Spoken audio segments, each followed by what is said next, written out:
How's it going, Internet? So today we're going to talk about if the housing market has crashed. Is the bubble bursting or has it burst? Well, this analyst, they expected the Case-Shiller home price growth to continue its modern deceleration in August. The problem is it just tumbled. It completely crashed. Here is the chart. Case-Shiller 20-city composite month-over-month change. This is the first sequential drop in home prices tracked by Case-Shiller since March 2012. That's 10 and a half years. That's pretty wild.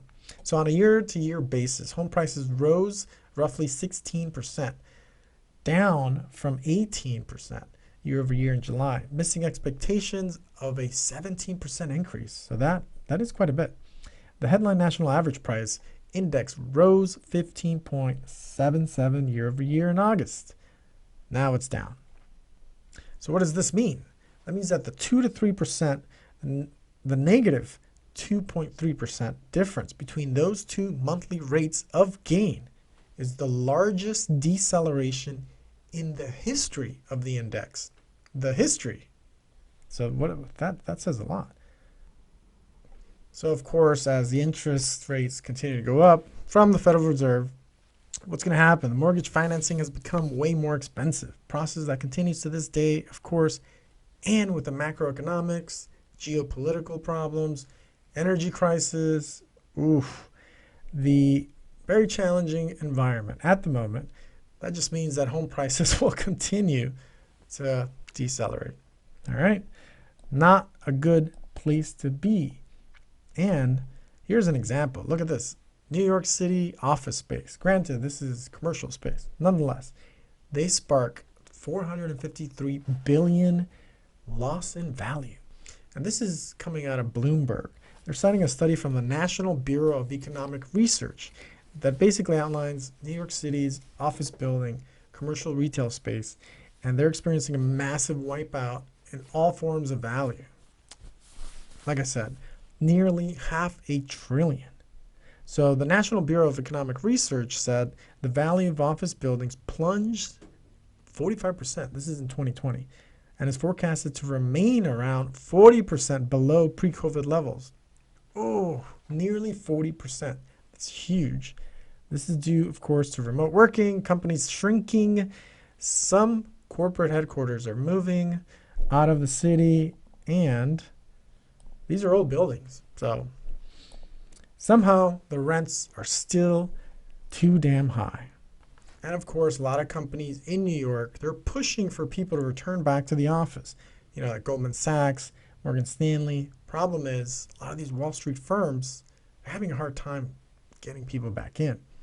What's happening here? New York City's office occupancy trends are still below half, according to card swipe data provided by Castle Systems. Pretty wild. So this is the chart that they provide. Castle Back to Work Barometer, New York metro area. Look at that. So you're looking at around 46%. So very low. So what happens with this stuff? Well, it becomes a multi-billion-dollar problem for all the property owners. Look at this. Office vacancies in major cities jumped during the pandemic, of course.